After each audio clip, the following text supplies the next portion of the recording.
All right, my Gemini friends, how are you today? Aaron here bringing you your monthly horoscope for July 2020. We've got a serious month ahead of us. North Node is in your sign. We've got an eclipse happening here on the 4th/5th. Saturn has moved back to Capricorn on July 1st.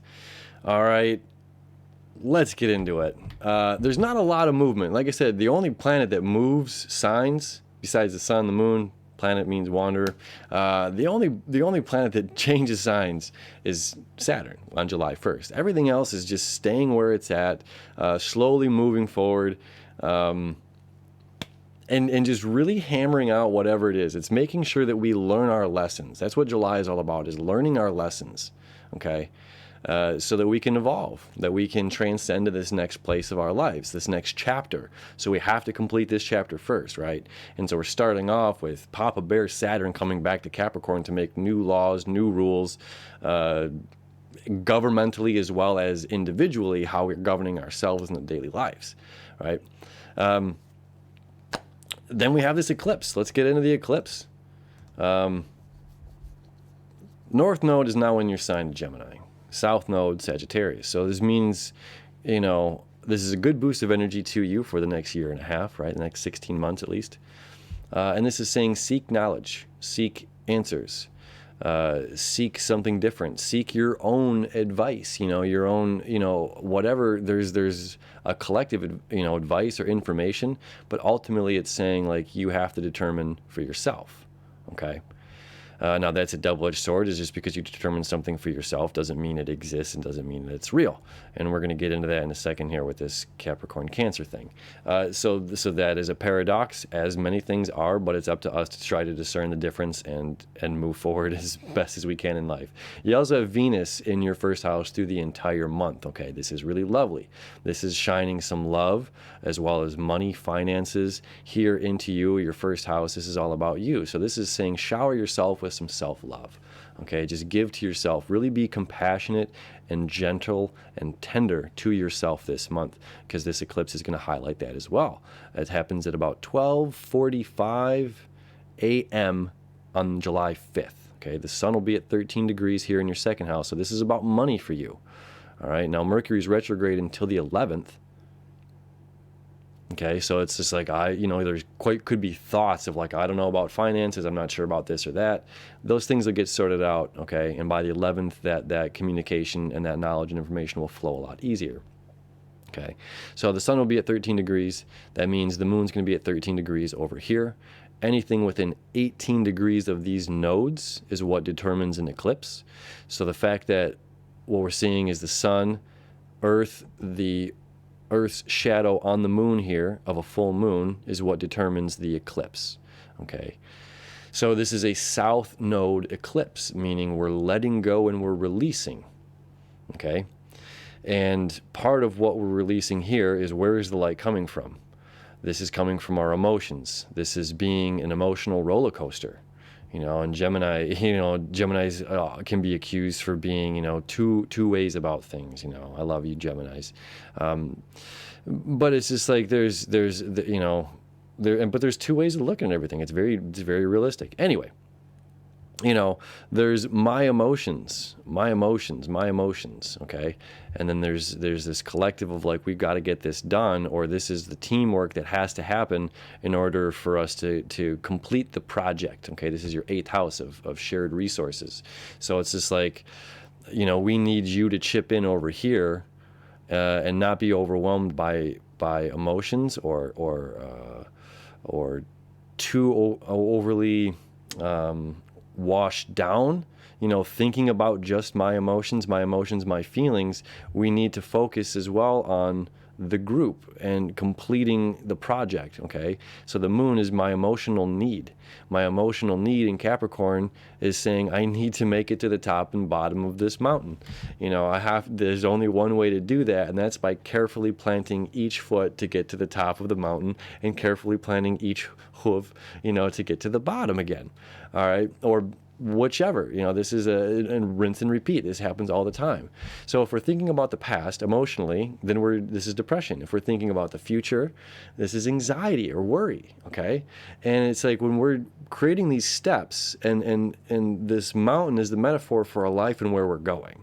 Okay. So we're taking each step here very carefully right now. We have to plan very carefully on how we're living our lives and what we're doing, how we're spending money and finances, as the Sun and Mercury are in your second house of finances, right? How are we doing this? But we can't be overwhelmed by these feelings of uncertainty or these feelings of financial wonder, but it's saying I have to move forward in doing this, or I have to figure it out, whatever way it is. I have to stay focused on the task in front of me, and I have to be there for this collective. Again, this is not just about me. There's other people that are involved in this eclipse for you. Okay, again, being in your 8th house, and so much energy in your 8th house, again, about shared resources, or even occult, so this could be just doing a different way, going about a different way of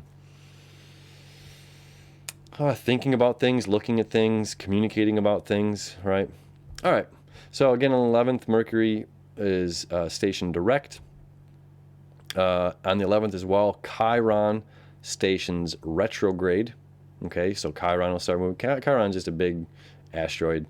Either way, he has a lot of gravity, and the wounded healer. Okay, so on the 11th as well, Mars and the Moon are going to conjunct here at 7-8 degrees, and Chiron at 9 degrees here. So this is a little conjunction happening between our emotional needs, Mars being our planet of action, okay, and Chiron being the wounded healer. So this is taking action toward healing our emotional wounds. Okay, and this is an 11th house, which this deals with what? This is about the community. This is about your peers, your friends, the people outside. It's like, am I being respected as an individual for doing whatever I'm doing, or whatever's going on uniquely to you, and maybe putting yourself out there a little bit more. That's what I'm kind of seeing coming here, is like definitely putting yourself out there a little bit more. And being a stable, reliable person to your community. That is this energy squaring here between all this good stuff in Capricorn, and as well as when the Moon has this eclipse, okay, squaring to Chiron. Is just like, again, where we have to be honest with ourselves. And this is false for everybody, not just Geminis, but this is just what's being highlighted for you this month. Where have I not been stable? Where have I not been reliable? Where have I not been, said one thing and done something differently? How do I stay steadfast and true to my word? Okay, so that's coming up here all on the 11th.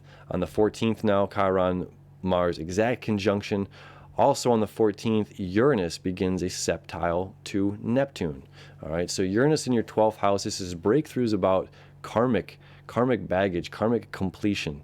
Okay, something is going to be ending here in the middle of the month for you. This also involves work. Okay, how you're being viewed to your peers once again, how just people at large view you. All right, so here in your 8th house, it's like if you're pulling your weight, so it's like, this is what's leading up to this. If you're pulling your weight this month and you're doing this work, okay, the work that you're doing, your peers will see this. You have some sort of a breakthrough, and this septile here, Uranus septile here to Saturn, says, let's make things real. Let's take whatever I'm dreaming of, this breakthrough that have happened, this rushing feeling, the eureka moment of whatever, again, how I'm working, the work I'm applying, the work I'm doing, and the work I'm giving back to, how I'm applying my ideas or my brilliance to the collective. Okay, something magical is happening here around the 14th. And the great thing is, it might not just be just on the 14th, because it's like that's where the energy starts. Okay, so the septile between Saturn and Neptune, which is the your wish is my command kind of energy, lasts until the 25th of July. What begins between Neptune and Uranus, the breakthrough, so it's just like, aha, eureka, again, all of these like, yes, concept, ideas, yes. So there's these great breakthrough concepts, like intuition, like spirit messages, intuition coming in, aligning with our dreams, our imagination, then aligning with Saturn saying, let's make that real. And so this is all happening with you between like your work, your shared resources with other people that you might work with or live with or have property or something with. And then this is like karma. This is like some sort of karmic clearing and aha moment that the universe is giving to you. So this is a very, very unique opportunity that's coming specifically for you. This is a unique opportunity that is very, very, this is not common in astrology. It's just not. This is not something you get once in a lifetime. It's not. Okay? So it's a very, very powerful month. July and August, astrologically, are my favorite 2 months of the year. Because they're very transformative. Okay? And they come with a little bit more ease. September, October, November are going to be transformative with challenge. Okay? And then winter. Okay, we'll get there. But it's summertime, so let's stay focused, right? We got a Cancer new moon. We have 2 Cancer new moons this year, which is pretty cool. One was the eclipse we had a couple weeks ago, and now we've got one at 28 degrees, reminding us whatever's going on in your lives, again, there's 2 sides to every story, there's 2 sides to every coin, and there's truth behind all of this, right? This Cancer new moon is saying be compassionate, be empathetic, and try as best as you can to see things in other person's point of view, as this is dealing with Cancer, as well as this new moon is in your house of finances. So this could be a really lovely way to bring some new money into the home. Okay. Then on the 22nd, the sun is going to enter your 3rd house, Leo, sparking up new ideas, new concepts, new information coming into you, and really shining its way through the summer, or for the rest of the summer. So really, really exciting energy. Stoked about this summer, honestly. So life-changing, all right? It all starts with this eclipse that's happening this weekend, and then right around the 11th and 14th, look around those days, some big energy, and what's created from there propels through July, through August. All right, my friends, thank you as always for hanging out with me. We'll see you tomorrow for the dailies.